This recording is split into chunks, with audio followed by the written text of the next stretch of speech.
Beaucoup de gens pensent, lorsque on fait allusion à la Pentecôte, à l'avènement du Saint-Esprit, pour un revêtement de puissance, en vue du témoignage et du service. Mais là, c'est parler des effets de la Pentecôte, plutôt que de sa signification propre.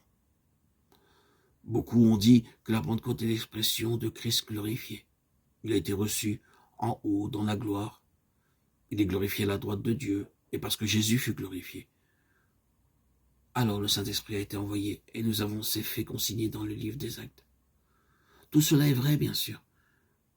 Mes frères et sœurs en Christ, nous devons revenir encore plus en arrière pour avoir une meilleure compréhension de ce qu'est la Pentecôte. Et cela nous permettra de mieux saisir l'existence de l'Église, le caractère distinctif de cette dispensation et la prédication de l'évangile de la gloire de Dieu. Pourquoi est-ce que l'Église devait exister?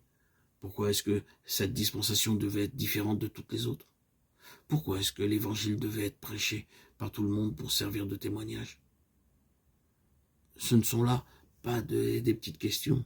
Il serait plutôt difficile de les éviter. Nous devons répondre à tout cela en considérant ces trois aspects. La Pentecôte recouvre et inaugure ces trois aspects.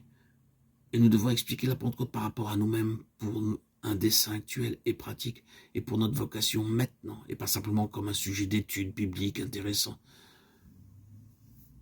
Nous disions que Jésus a été glorifié. C'est la raison pour laquelle le Saint-Esprit fut envoyé. Cela, bien sûr, c'est ce qui est implicite dans Jean 7, 39. Jésus n'était pas encore glorifié, donc le Saint-Esprit n'avait pas encore été donné.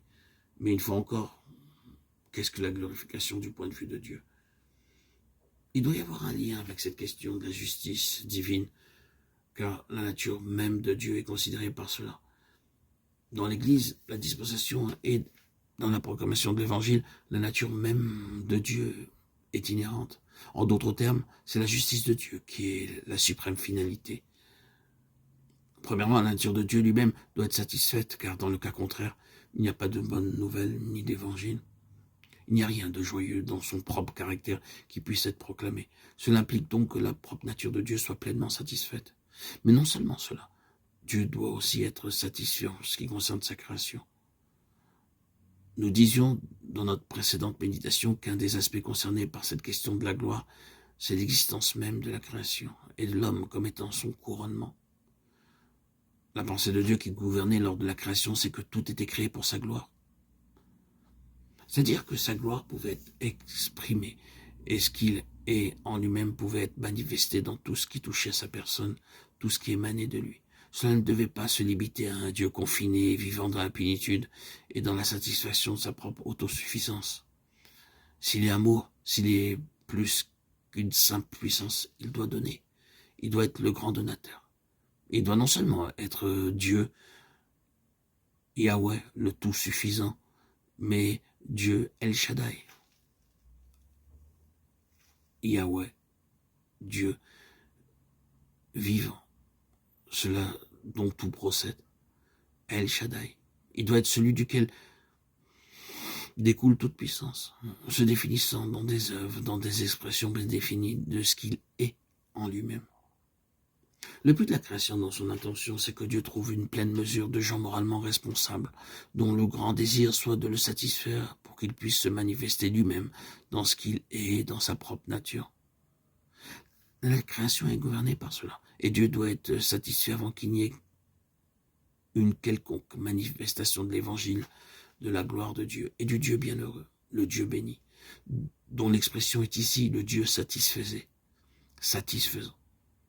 Satisfait est un mot que vous pouvez mettre au commencement de toutes les béatitudes. Heureux ceux qui ont faim et soif de la justice, car ils seront rassasiés. Matthieu 5, 6. Béni, satisfait ou heureux, c'est l'évangile de la gloire du Dieu satisfait. C'est une grande chose de pouvoir aller vers ceux du dehors avec la réalité d'un Dieu satisfait en vous et en moi, dans nos cœurs, par le Saint-Esprit. Est-ce que c'est possible? C'est précisément à cela que vous devez parvenir. Vous n'avez pas d'évangile à proclamer avant d'être parvenu à cela.